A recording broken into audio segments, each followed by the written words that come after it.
Ei. Aê, bom dia. Boa tarde. Boa noite.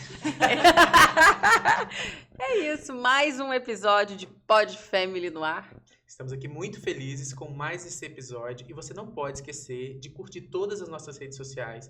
Tem Instagram, tem TikTok, tem YouTube. Curtir o vídeo, compartilhar e deixar aqui seus comentários, viu? Inclusive, nos comentários você pode dar dica de quem pode ser o Com próximo certeza, convidado. de tema, de convidado. A gente tá tão adulto falando isso tudo. É, né? a gente é muito adulto e a gente tá muito youtuber também. Muito youtuber. Agora aqui, a gente tá aqui pleníssimo, mas como é que foi sua noite? Ah, minha filha, que eu te conto. Você não acredita. Estou Dormiu? pouco, Ah. digamos, cochilos. Aham. A gente tá mais de uma semana com o bebê doente, né, o João. E agora que ele deu uma melhorada, a virose passou pro Pedro. Só muda de casa, porque lá em casa tá bem assim também, Luísa com febre. No início, uma febre emocional, porque ela é muito grudada com meu pai, ela ficou longe do meu pai uma semana, descobrimos isso, ok, mas também descobrimos todos os dentes de cima vindo. Tá bom pra você? Eu já passei por essa fase, né, amor? Eu tô agora... Olha, maduro, mentira. é... Mas o João também tá nascendo dentes. E aqueles lá de trás, assim. Ai. Então, assim, tá bem dolorido também lá em casa. Mas não é sobre isso que nós estamos Não, aqui. até porque a gente só Pelo fala amor sobre de isso pra Deus. você saber que é tudo igual. Tudo igual. A nossa casa é igual à sua, não muda nada, né? É exatamente. Mas estamos aqui com convidados hoje. Já pleníssimo. muito, muito feliz. Quem tá aqui hoje com a gente? Quem tá? Natália. Olá, bom dia, Bem-vindo. boa tarde, boa noite. Você sabe por que desse nosso tema? Que a gente chama Não. assim? Nosso bordão. Nosso bordão.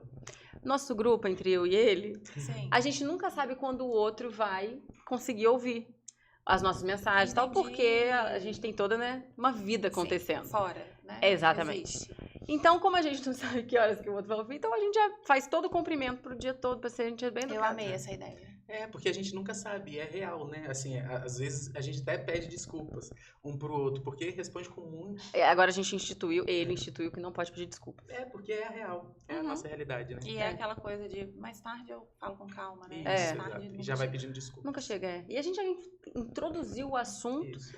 Natália, obrigada pela A sua pessoa já foi se participação. sentindo em casa. Mas é isso. isso. A ideia é essa. Mas pra gente começar esse bate-papo, quem é a Natália na fila do parquinho?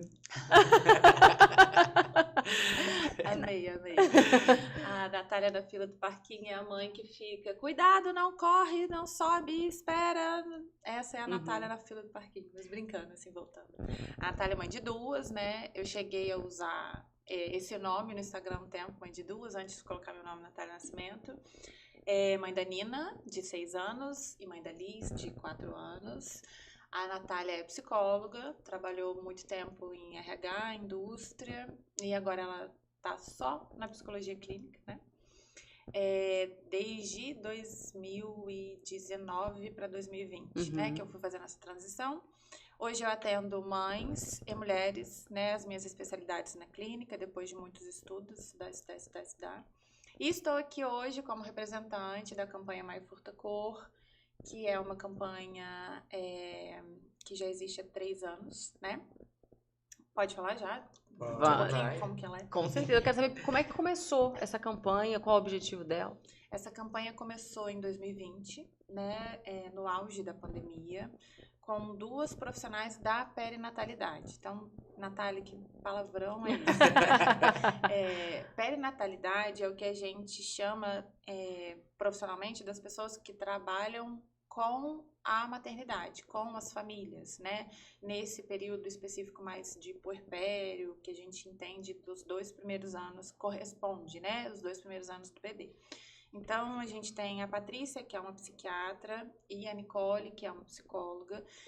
E durante esses anos, esse período, né, da pandemia, elas começaram a detectar o grande aumento de mães com diagnósticos mesmo de ansiedade, depressão e, infelizmente, casos de suicídio materno aumentando.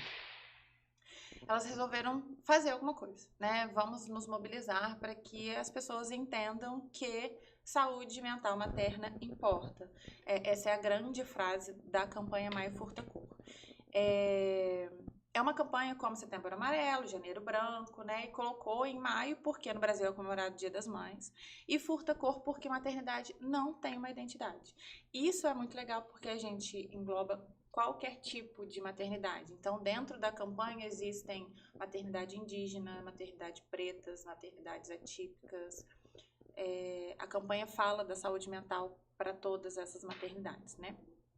E aí ela começou em 2020 de forma online, então a gente fazia posts. Eu tenho muito orgulho de falar que eu tô na campanha desde o início, assim, né? Descobri, eu já segui as duas no Instagram, descobri, falei, como que eu participo disso? Porque a gente fala, né? Eu tenho muito tempo sobrando na vida, assim, e peguei mais alguma coisa. Parece alguém que eu conheço. Não tinha nada. Reconheço. E aí, o ano passado, essa campanha saiu de forma online e veio para a vida real, né? Então, desde o ano passado, todo mês de maio, a gente começa a fazer mobilizações nas nossas regiões. É uma campanha que já atingiu o território nacional e internacional, a gente fica muito orgulhosa disso. Existem mães em outros países que começaram a fazer essas mobilizações por lá. Assim. Então, isso é uma coisa que eu falo que é de muito orgulho, porque quando essa campanha for para os ministérios, né, daqui a 5, 6 anos, a gente vai lembrar que começou de muito passinho e formiguinho. Assim. Agora é interessante falar, porque você falou que tem 3 anos essa campanha e o aumento de todos esses dados, né? Mas o puerpério, a cabeça da mãe quando nasce o bebê, ou então até às vezes no período de gestação, dependendo de como for essa gestação, porque cada gestação é única, já começa a mudar muito. Muito. Eu queria saber, dar um passo atrás. Como que você se sentiu acolhida por essa campanha? Como que isso mexeu com a Natália? Mexeu porque eu falo que eu faço parte da estatística, assim, né? Eu tive depressão pós-parto na minha primeira gestação. Não cuidei. E vocês vão falar assim, mas você não falou que você é psicóloga, né? Casa de ferreiro, Espeto de pau. A minha gestação foi uma gestação tranquila. Eu não tive grandes nem pequenos problemas, assim, né? Como a gente estava conversando antes, eu estava em casa, então eu não estava trabalhando, eu fazia de tudo, mas se eu sentisse cansaço, eu descansava, enfim. Mas a gente tem, eu falo que a gente tem muito assim, todo mundo tem um filho, vocês têm filhos, então nós temos os nossos filhos reais, mas em algum lugar da nossa cabeça tem os nossos filhos idealizados. Eles não são as mesmas pessoas e o nosso combate é o tempo inteiro entre esse meio termo, né? Eu sou mãe da Nina e da Liz, das duas. Aqui que tá na minha cabeça e a realidade delas ali. E a gente sempre vai esperar isso acontecer, né? Não tem como a gente falar, não, isso não existe. Existe. E eu tive isso com meu parto. Eu me programei a maternidade, a gestação inteira para ter meu parto normal, que eu queria muito, né? Então eu li, eu fiz pilates, caminhada, fiz pilates até 37ª semana. Nessa época você tinha tempo de verdade. Tinha tempo de verdade, essa época Ainda eu não tinha tinha tempo de filho. verdade. Não Ainda tinha não filho. tinha filhos e não estava trabalhando. Então, assim, vamos subir, descer a escada, vamos fazer agachamento, vamos caminhar, eu tava fazendo tudo, alimentação, tudo. Só que eu tive um sangramento e aí fui na minha médica e ela falou, vamos avaliar como isso vai estar à tarde. A minha pressão nesse dia, eu tive um sangramento à noite. E aí, no outro dia de manhã eu fui nela, minha pressão estava 12 por alguma coisa, assim. E eu nunca tive pressão alta, nem na gestação. Minha pressão sempre foi 12, não, 14. Aí ela falou assim, essa pressão precisa baixar até tarde, senão a gente vai ter que fazer uma cesárea. Não Como era que ela opção. baixou, né? Nunca que ela baixou. E aí eu fui começando a ficar muito nervosa, e ela foi fazendo o quê? Subindo, né? Então, quando eu cheguei no consultório à tarde, ela falou, vou te dar guia de internação e muitas pessoas já sabem essa história e muitas pessoas não sabem essa história. Eu simplesmente sentei no sofá, agarrei minha barriga e falei, não vou pro hospital. E ela falou, vai. Eu falei, não vou, eu não quero fazer cesárea, ela vai nascer de parto normal e eu não vou. E ela já me conhece há muito tempo, né? E ela falava assim, Tata. Eu me perdi. Era sua obstetra essa Minha pessoa? obstetra. Eu tava Tô um dentro do pouco consultório. arrepiado. Eu também. Eu tava dentro do consultório. Eu, pai das minhas filhas e ela. E ela falava assim, e ele morava assim, tipo, Natália. E eu falei, não vou. Aí ela falou, Natália, a sua pressão está alta, você teve um sangramento e a gente precisa fazer cesárea hoje. Eu falei, mas ela não deu nenhum sinal que vai nascer. Ela está te dando sinais que ela quer nascer. Eu falei, não, mas assim, cesárea, eu não me preparei. Olha só o que eu fiz. E ela, né, olhando pra minha cara. A pessoa, quando ela já tem mais intimidade com você, Natália, você vai ter o bebê com uma cesárea. E eu falava um monte de não, assim. Aí meu ex-marido falou, Natália, peraí, falou pra mim, para de falar. Qual é o risco que ela corre? Aí ela, vários. Então a gente vai pro hospital agora. Eu falei, não quero, Natália. E eu comecei a chorar e eu falo que a minha depressão começou ali. Porque eu não aceitava de forma alguma que eu tava indo pro hospital fazer cesárea. Né? Na minha cabeça não entrava essa possibilidade. Nesse momento você nem pensou, por exemplo, que a maternidade é uma coisa que não tem controle. Não, né? Era a primeira gestação, né? Primeira gestação e eu sou uma pessoa muito controladora. Né? Prazer, eu Michele. que eu podia controlar até o parto da minha filha.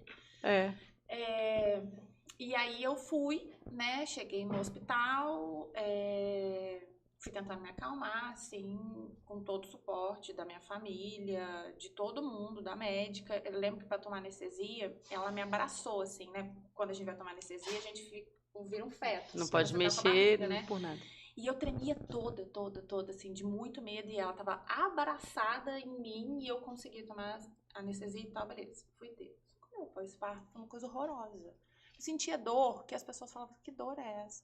Eu não consegui fazer nada. Eu não consegui fazer absolutamente nada. Eu fui dar banho na Nina, ela tinha 45 dias. Tamanha era a dor que eu não conseguia pegar ela no colo. E isso foi começando a ter culpa, porque eu ficava assim, tá vendo? Se eu tivesse parto normal, eu já tava dando banho nela há muito tempo. Eu fui tentar tirar os pontos com 15 dias, eu não conseguia tirar. Mas você acha que hoje, depois de passado isso tudo, sua filha tem quantos anos agora? 6 anos. 6 anos. Você acha que era uma dor física ou era uma dor psicológica? E se, eu acho que eram as duas coisas. Um complemento, né? Se a dor psicológica gerava física. Sim, a dor psicológica sempre gera dor física. Sempre reverbera, né? Sempre. Nosso corpo fala todo o tempo inteiro. E a minha obstetra me mandava mensagem assim, o que você acha de procurar um psicólogo, Natália? Eu falava, vou procurar. Natália, você mais do que ninguém sabe que seria importante se você procurasse. Não tinha Maio Furtacô nessa época. Não tinha. Então, assim, resumindo, foi tudo muito difícil pra mim. E aí eu achava que era tudo muito difícil, né? Não que eu não tive suporte, né? Eu tive muito uma suporte. Rede de apoio. Uma rede de apoio de meu ex-marido que dava banho nela, que botava ela pra rotar. Minha mãe que dormiu comigo, que pegava ela à noite, que eles trocavam a fralda, me davam só pra mamar, porque eu sentia muita dor, não conseguia fazer nada, né? Tudo era muito dolorido, assim, na minha cesárea. Mas eu acho que o conhecimento da causa, ninguém ali tinha. Eu tinha, né? Vamos colocar assim, mas o restante das pessoas não. Então era uma coisa do tipo assim, por que você tá chorando, né? Sua filha tem saúde, tá tudo bem na sua casa. E eu me questionava, falava de fato, por que eu tô chorando? E geralmente o que eu tenho de relato, o que eu acho genial e maravilhoso você compartilhar, sentir a vontade de compartilhar essa dor aqui, porque eu tô todo arrepiado, porque eu conheço muitos relatos parecidos. Sim. Né? E a gente não fala muito sobre isso, porque as dores a gente geralmente esconde, né? A gente não mostra muito nossas fraquezas. E eu tenho uma amiga que ela sofreu muito. O gatilho também foi esse, né? Idealizou um parto e ela não conseguiu concluir o parto normal. Por todas as justificativas comuns iguais às suas. E o Alexandre Coimbra do Amaral, né? Que é um autor que eu gosto muito, psicólogo, terapeuta. As minhas especializações são todas com ele. Eu acho maravilhoso. Ele tem uma frase que ele fala isso, né? Que o filho é a primeira idealização frustrada dos pais. Porque a gente, né? Imagina muita coisa dos filhos. E aí a gente não imagina que o filho cause dor. E o filho causa dor. Eu acabei de receber uma mensagem aqui agora, de uma pessoa me perguntando assim, você acha normal a gente ficar muito mal porque não tá com os filhos, com o nosso filho? Eu acho normal a gente se sentir até mal porque tá com o filho, né? Assim, a gente fica nessa romantização e aí tem essa coisa de você não pode sofrer porque a mãe ela é forte, né? Eu queria dizer pra vocês que não é forte, assim, né? Em algum momento, alguém, e aí a gente vai entrar em vários outros assuntos assim, que a gente conversa sobre eles em outro momento, mas assim, alguém disse que a mulher, ela era essa pessoa de uma fortaleza sobrenatural, né, não sei, ela deve ter sido criada de um outro material, assim, e aí ela tem essa condição, né, e não, a gente não tem essa condição. Eu queria voltar lá no seu pós-parto, porque hoje, tudo bem que só faz 6 anos, mas hoje fala-se muito sobre Uhum. depressão pós-parto, o puerpério, as pessoas estão entendendo um pouco mais o que isso significa. Mas eu queria entender qual a visão da sua rede de apoio sobre você nesse cenário todo. Porque em algum momento, porque muitas mulheres falam que alguém que está na sua rede de apoio fala assim, para de frescura, vai, levanta, dá banho, tá doendo, mas aguenta, toma um remédio, liga pra sua médica, você tem que conseguir lá. Como a sua rede de apoio te enxergava? Enxergava a Eu Natália. não ouvi isso, assim, Com essas palavras. com essas palavras. Mas era uma coisa no sentido assim, você consegue, vai, faz uma força. Você consegue. E muito nesse sentido assim, vamos ser gratos a Deus, a comida, a família, a sua filha que não tem nada, né? E eu acho que isso não é no sentido de...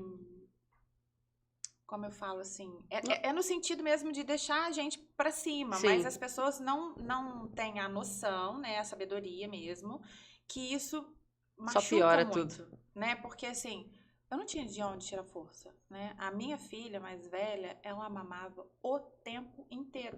E aí as pessoas precisam muito saber, né, assim, o quanto de gasto calórico que uma mulher tem pra produzir um leite. Ela não tá fazendo nada, ela só tá ali quieta e cada organismo vai ter a sua produção de leite em cada lugar. Depois a gente começa a perceber, né? Você sente, você fala assim, estou produzindo leite. A gente sente isso. A gente se acha o máximo. E aí, assim, depois você vai ter esse gasto na mamada. Né? A gente fica cansada demais de amamentar. E eu não tinha de onde tirar força. Simplesmente não tinha. Então, assim, é como se a gente tivesse... Eu acho que ninguém pensou isso de mim. Mas eu acho que, de uma maneira geral, é como se a gente estivesse sendo mal agradecida. E não estivesse fazendo nenhuma força. Você tem que fazer força, sabe? Você tem que ter esse ânimo. Reagir, isso, né? Não tinha bota cropped naquela época. Talvez faltou isso. Mas eu acho que falta esse conhecimento de causa. Quando a gente fala conhecimento de causa, assim, né? Das pessoas entenderem que não é pouco esforço, não é pouca força de vontade, não é um ânimo, né? Você simplesmente não consegue, né? Assim, Olhar, eu acho que esse olhar empático, né? Eu tenho muito cuidado sempre que eu falo a palavra empatia, porque virou tão coloquial, tão usual, tão midiático, que aí perde-se um pouco o sentido. Mas para mim, empatia é você exatamente olhar, por exemplo, sentar na cadeira de amamentação e olhar olhar o mundo sobre a ótica da Natália. Isso é empatia. E ninguém faz esse exercício. As pessoas, sua mãe olhava para você como filha dela, como provavelmente o que ela esperava era que você tivesse uma reação igual a dela quando ela pariu você. Isso é muito complicado. E a gente tem um comentário aqui de uma seguidora que a gente abriu caixinhas de perguntas no nosso perfil do Instagram e tem uma pergunta que mexeu muito com a gente. E a gente queria saber a sua opinião a respeito. Por que ser pai e mãe não é tão bom quanto ter um filho? Todos se sentem assim? Porque ser pai e mãe... O que ela quis dizer? Ser pai e mãe é legal, né? Mas ter que cuidar do filho, esse olhar o tempo inteiro de preocupação, de cuidado, de zelo, de culpa, de não conseguir amamentar, da depressão, por que isso não é tão legal? E todo mundo se sente assim? É natural? Porque é um trabalho. Vocês gostam do trabalho de vocês o tempo inteiro? Não.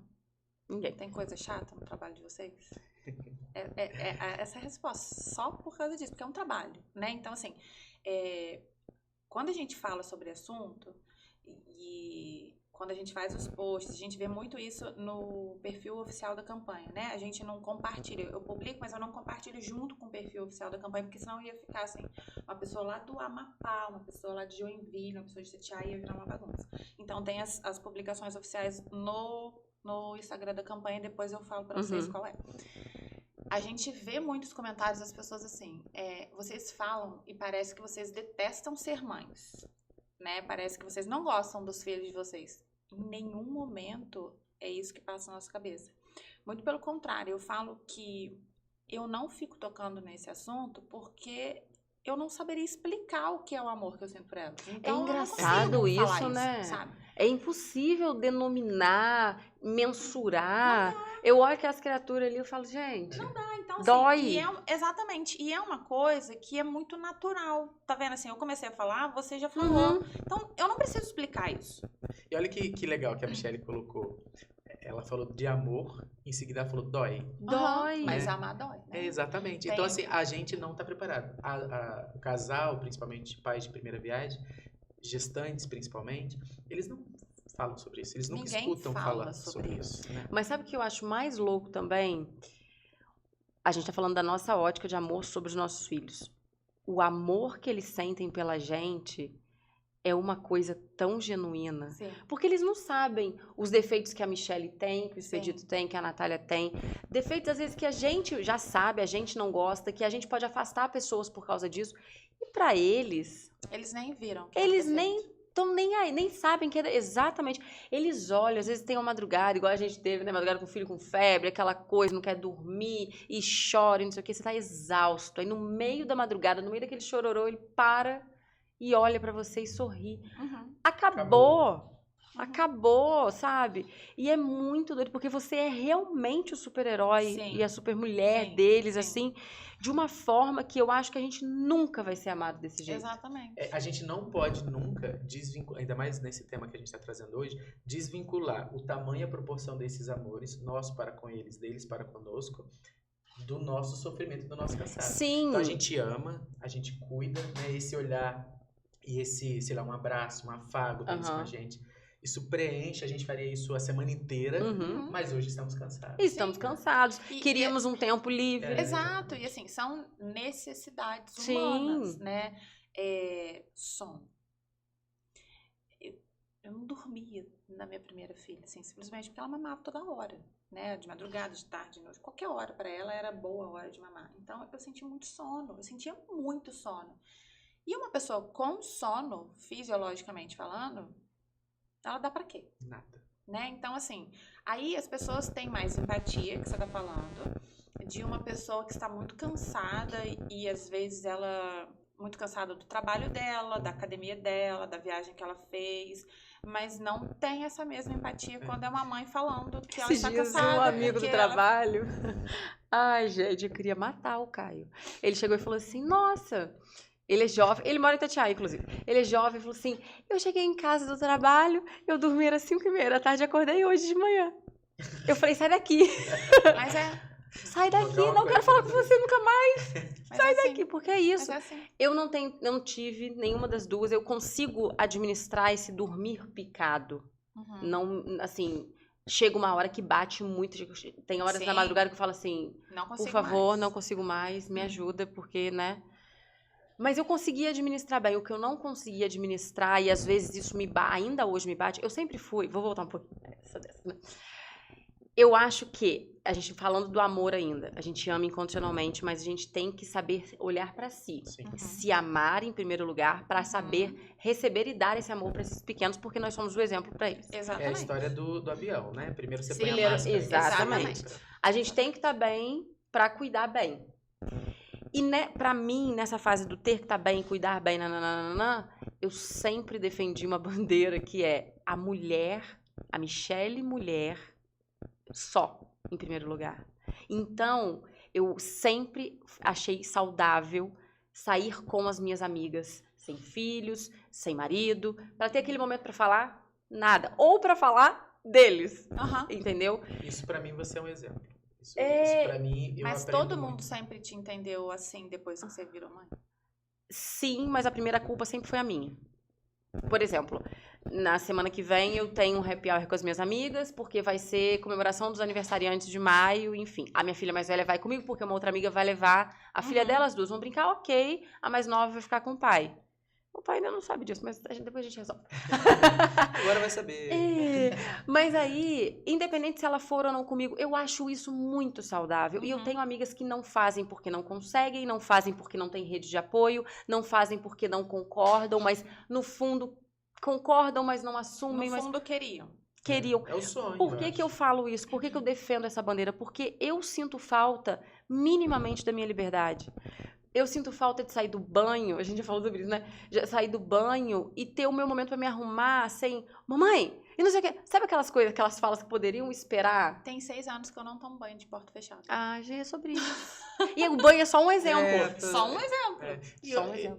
Porque assim, Toma banho com dois. como somos nós três, né, em casa, eu fico pensando assim, eu tenho que deixar a porta aberta porque alguém pode precisar de alguma coisa.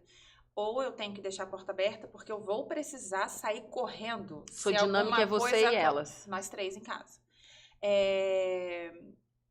Se alguma coisa acontecer, e às vezes, eu não sei se isso acontece na casa de vocês, tá tudo um silêncio. com Você certeza. ligou o chuveiro, é uma gritaria, e eu já falo assim, estão pulando no sofá, e eu tomo banho rezando, né? Anjo da guarda, protege, que tá pulando E no quando sofá. são mais novos, você liga o chuveiro, você escuta um choro que isso que eu não ia falar. existe. Não existe, Exatamente. né? O chuveiro tem som de choro. É isso. Tem som de choro, eu acho que é exatamente. Eu Você acho. definiu bem. Mas eu acho importantíssimo, e eu acho, você falou sobre culpa também, a primeira culpa, o primeiro julgamento é entre a gente mesmo. Isso é muito louco. Muito É louco. muito louco. Porque agora, vamos dizer assim, meu lugar de fala. Porque eu avalio muito, né? Eu e minha esposa, a gente tem hábitos de sentar e falar coisas que nos doem, né? A gente tem isso e é muito raro, eu sei. Mas a gente tem alguns momentos. Raros, mas acontecem. E aí, o que eu faço a leitura, né? É que ter um momento do casal é um momento raro. Exatamente. Partindo desse princípio.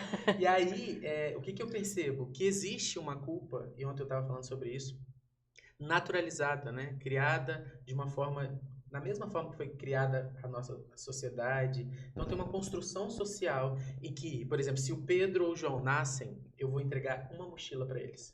Mas quando Luísa e Manu nascem, a mochila delas é mais pesada. Porque já tem uma carga. Eu ia fazer essa pergunta para você. É uma carga social. Como que você enxerga a sua culpa e a culpa da Aline? Exatamente. São duas mochilas diferentes. A minha mochila é muito mais leve. Não por ela e não por mim. Uhum. Eu tenho essa consciência, ela tem a consciência. A gente fala sobre isso, a gente tenta diminuir, mas é naturalizado sobre a mulher. A mulher põe fardos sobre os ombros, as pessoas põem mais fardos nos ombros das mulheres. Então a mochila das meninas quando nascerem, e você precisa lembrá-las sempre disso, porque eles, nossos filhos, serão muito melhores que nós nesse aspecto, eu acredito. Graças a Deus. Principalmente as meninas. Então a gente vai conseguir tirar um pouco desse peso, mas nasce com elas. A mochila delas vem mais pesada. A bolsa de maternidade delas tem A Manuela tem 8 tijolos, anos, vai fazer 9. Ela já fala, e ela fala isso desde sempre, que ela vai cuidar de mim pra sempre. Fala, minha filha, vou gravar isso, brinco com ela. Daqui a pouco você vira adolescente, seus amigos vão ser prioridade, blá, blá, blá. Não, eu não vou sair de casa. Mas o que me preocupa nessa mochila pesada é um outro ponto que aí eu queria ouvir um pouco da Nath, sobre a carga mental, né? Eu e a Nath, a gente já teve várias conversas a respeito de carga mental. É um assunto muito pesado e a explicação quando eu falo sobre carga mental é sempre essa assim, que eu usei na minha casa. Não é sobre ter o detergente para lavar a louça. É saber qual a marca do detergente a gente precisa comprar no mercado. É saber quando o detergente acabar, eu vou ao mercado comprar. Não preciso, entendeu? Que a Aline me diga que tem que comprar o detergente. A casa é de vocês dois. A casa é nossa. E eu tento, a gente fala muito sobre isso lá em casa, sobre tentar ensinar as crianças a servir. A servir de maneira geral um ao outro, servir a eles mesmos e a servirem na contribuição da rotina da casa. Então o Pedro, por exemplo, esses dias a gente deu um sentido de brincadeira, né? Ele limpando a mesa com espuma e tal, não sei o que, mas depois ele limpou tudo.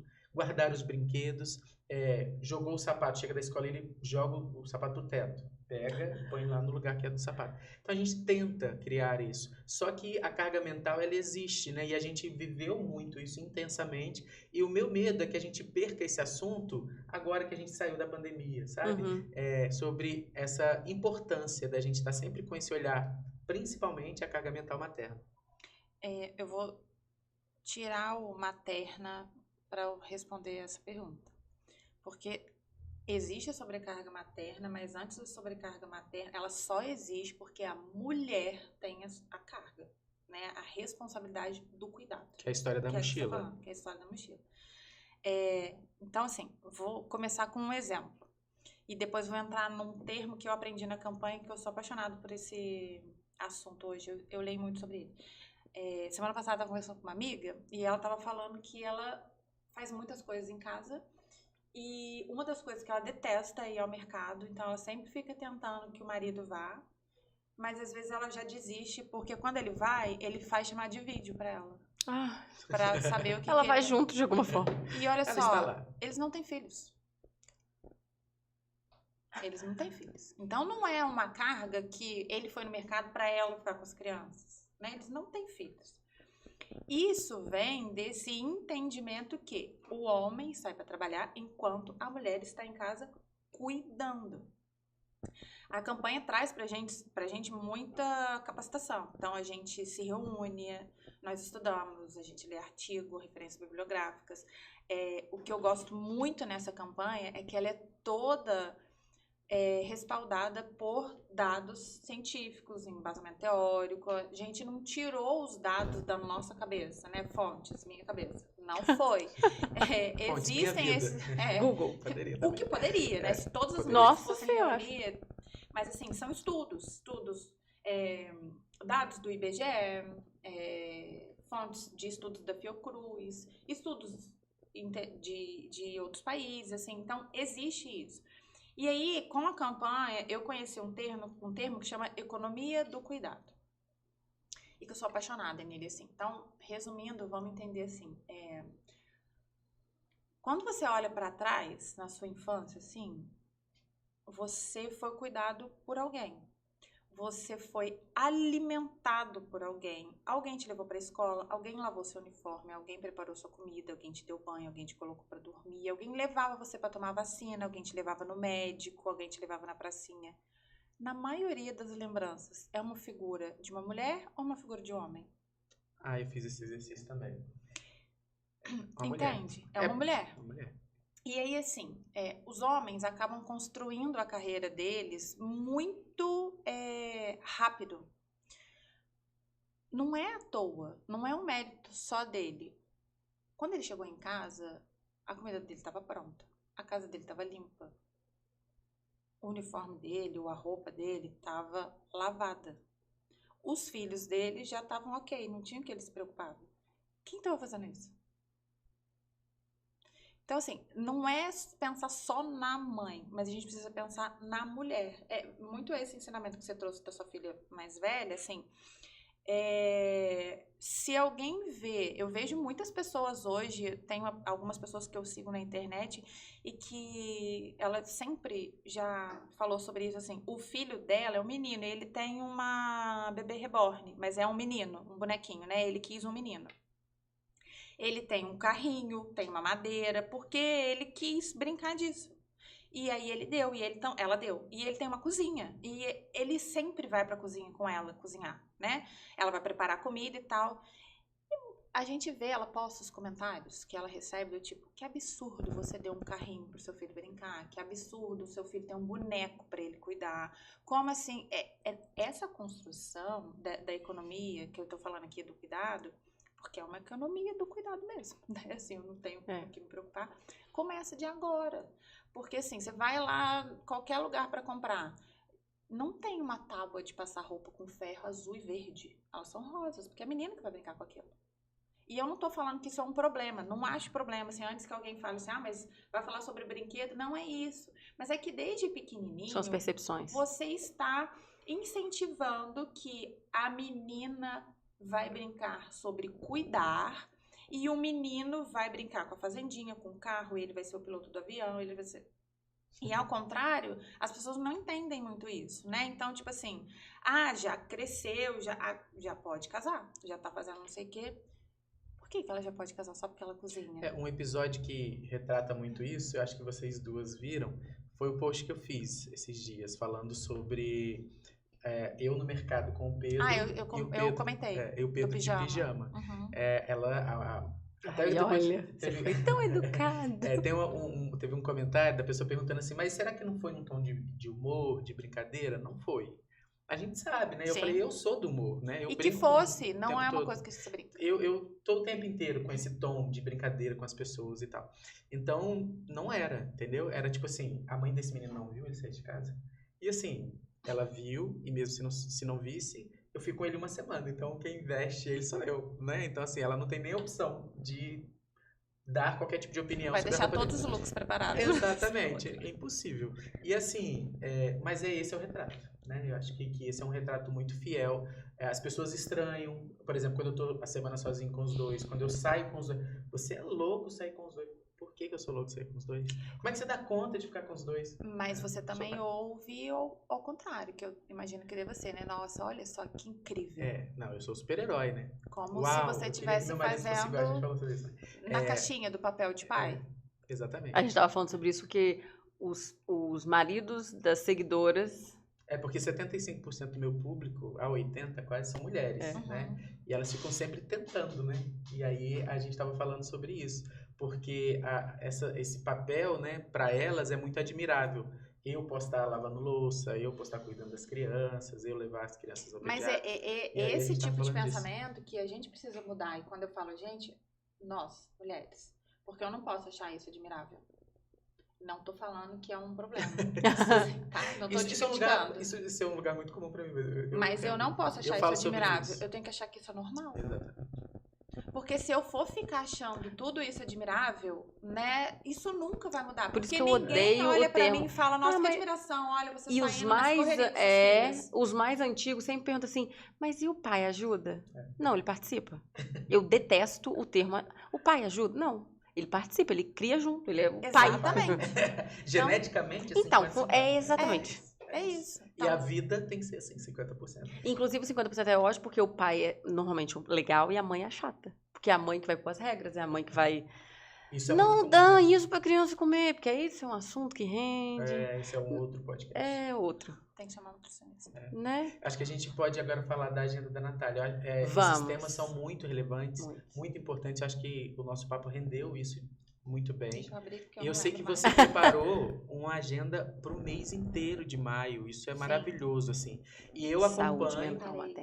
E eu acompanho a campanha da Natália desde o primeiro, né, Natália? A gente trabalha junto de alguma maneira, nem que seja de apoio.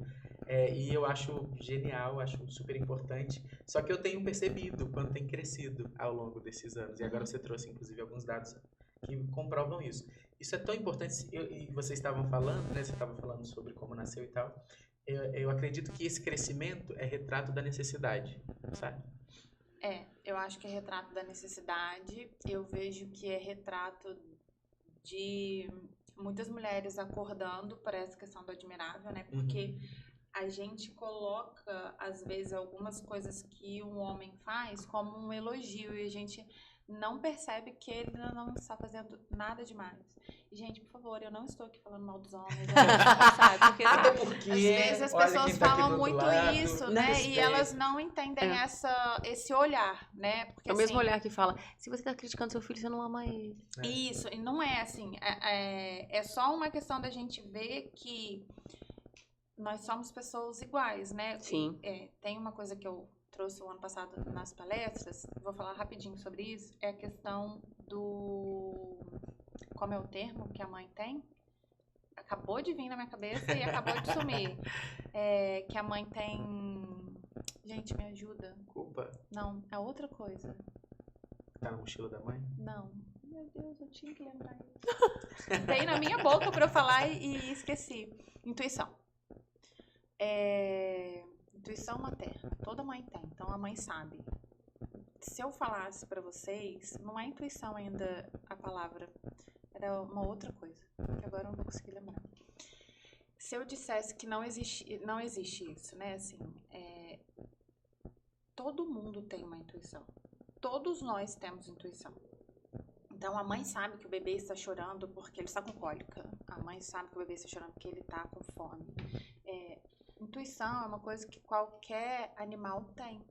Não é isso. É por isso que eu tô falando que não é a palavra intuição, mas agora... Instinto. Obrigada. Instinto materno, era isso. Todo animal é instintivo. Nós somos animais. Por que sua mãe tem instinto? Né? Se você quiser, você desenvolve um instinto para conhecer seu filho, seu neto, seu afilhado, o que for. Porque aí fica com essa coisa assim, né? A mãe sabe, a mãe tem um instinto materno, então ela sabe. O pai também desenvolve instinto materno. Se ele ficar instinto mais paterno, tempo... né, paterno, instinto paterno. Se ele ficar mais tempo com esse filho, ele vai começar a perceber que o filho chora de tal jeito com fome, com cólica, com frio, com calor, que ele gosta de pegar de outro jeito, que já viu que é assim, tenta pegar. Não parou de chorar, a mãe que sabe o jeito que ele pega. E muitas vezes o filho fica de um jeito no colo com a mãe E outro com o pai. Exato, né? E assim, como que você vai criar relação, criar vínculo de coisas de... E aí eu tô falando de criar vínculo, criar relação para futuramente criar memória. Porque aí vai ser aquela coisa que eu lembro quando eu fazia tal coisa com minha mãe e eu lembro quando eu fazia tal coisa com meu pai. Então, isso precisa, né? A gente tem que acabar com essa responsabilidade que a mãe vai conseguir detectar tudo, assim, né? Esse poder a gente não tem. E aí é óbvio que as pessoas vão dizer que a gente tem mesmo, porque a gente tá o tempo todo com a criança. Se a gente não souber entender essa criança, né? O que você tá fazendo com essa criança? Exatamente. Vou falar da gente. Fecha parênteses. Fecha a caixinha. Nossa caixinha. Eu tô muito feliz com a programação desse ano, porque vai um apelo. Posso fazer um apelo? Com certeza. Pessoal de Resende, Volta Redonda e Barra Mansa, queiram ser representantes no ano que vem. Porque todo ano, quando começa, né, a abrir, eles sempre vão abrindo. Gente, vamos ser representantes. Hoje a gente tem mais 300 pessoas como representantes. E eu acho que deve ter uns 2, 3 homens como representantes. Fica a dica pra alguém aqui do meu lado. De Resende, tô falando Resende. Olha só. O que acontece, né? E aí, por que eu tô fazendo esse apelo? O representante, ele precisa organizar as ações na sua região. Mas se tiverem várias pessoas, uma pessoa vem no podcast, a outra pessoa vai não sei onde pegar um patrocínio, a outra pessoa organiza uma outra agenda, né? A divulgação é mais ampla. A divulgação é mais ampla e os eventos também não pesa para todo mundo. Nunca chega. Então, assim, por exemplo, não consigo fazer muitas coisas, né? A vida não tá parando, nunca vai parar. Mas ainda assim, eu tô muito feliz que a campanha conseguiu chegar em vários lugares, né? O ano passado eu fiz uma feira de mulheres empreendedoras, de mães empreendedoras, que o Expedito estava lá também, a gente fez uma palestra muito legal. Esse ano não fiz muitas ações em Itatiaia, mas vamos ter uma entrevista na rádio lá em Itatiaia. A PEMIR, a gente vai conseguir falar com as mães que são assistidas pelo município de Resende e com os funcionários, porque a gente precisa entender quem são as pessoas, as primeiras pessoas que podem detectar os sinais nessas mães. E como a gente estava falando antes, Michele, às vezes a família não vai perceber, mas o profissional vai. A pediatra que você está levando o seu filho com 15 dias, ela pode perceber como que você está cuidando dessa criança. O que você está falando para ela. A obstetra, quando você vai fazer a visita de retorno, ela pode perceber como que você está conversando com ela, né? A moça do postinho de saúde. Essas pessoas precisam começar a ter embasamento de falar, acho que tenho alguma coisa errada nessa mãe. Essa mãe está precisando de ajuda. Então, a gente vai ter esse momento na PMI, um encontro no Parque das Águas, para a gente poder falar sobre uma roda de conversa. Com quem? Quem será? E a gente vai falar exatamente sobre isso, né? Eu e o Expedito, qual o papel da rede de apoio na saúde mental materna, né? O que essas pessoas têm? Nesse encontro, a gente vai ter recreação para as crianças, um momento de relaxamento, né? Vai ser uma coisa simples, mas vai ser uma coisa acolhedora. Eu amo essa palavra, acolhimento.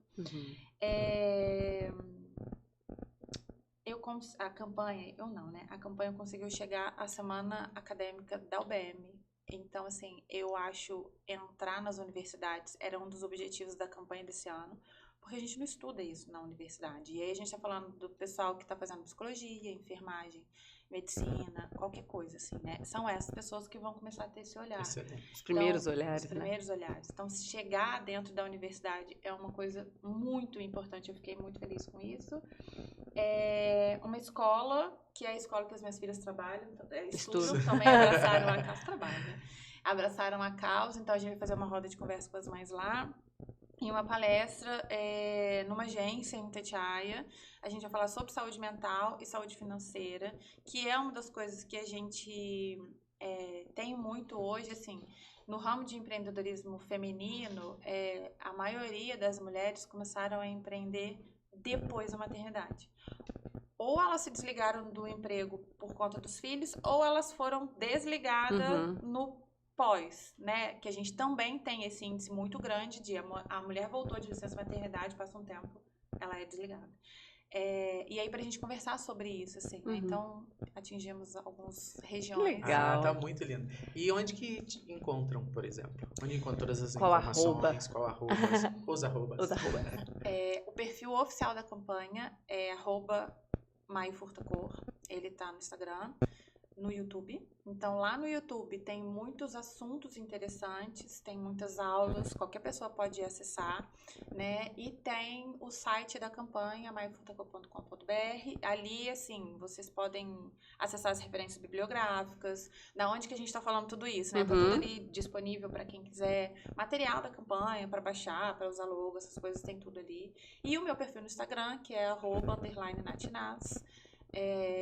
Eu divido o meu dia a dia, assim como o Expedito falou, as pessoas acordando, né? Vamos tomar banho, não vamos. Maternidade real. real, sem romance. Isso, e falo um pouquinho, às vezes, das reflexões, como eu sou psicóloga, né? Trago algumas coisinhas ali. Escritora também, digamos. Em breve, essa caixinha será aberta. Já estão jogando pro universo. É isso. Então é isso. Acho que Escute o universo. a gente queria te agradecer muito, Muito. assim, pela sua generosidade de ter vindo. Pausa. Isso. E a Natália tá tomando a caneca. Nossa caneca da Bela Foto, maravilhosa. A gente tá extremamente apaixonado. Vou levar pra casa. Eu acho. Eu acho também. Apaixonados.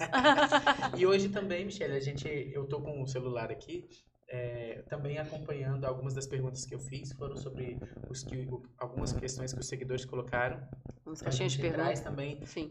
nos nossos momentos, cada episódio, algumas dores que eles vão colocando. Então, sempre que você tiver oportunidade, deixe aqui nos comentários, seja no YouTube, seja no Instagram, onde você estiver vendo a gente, sugira, porque o programa não é só pra gente, Não. né? Sim. É pra você que tá em casa. Tanto que a gente fala entre e sinta-se em casa. Muito obrigado.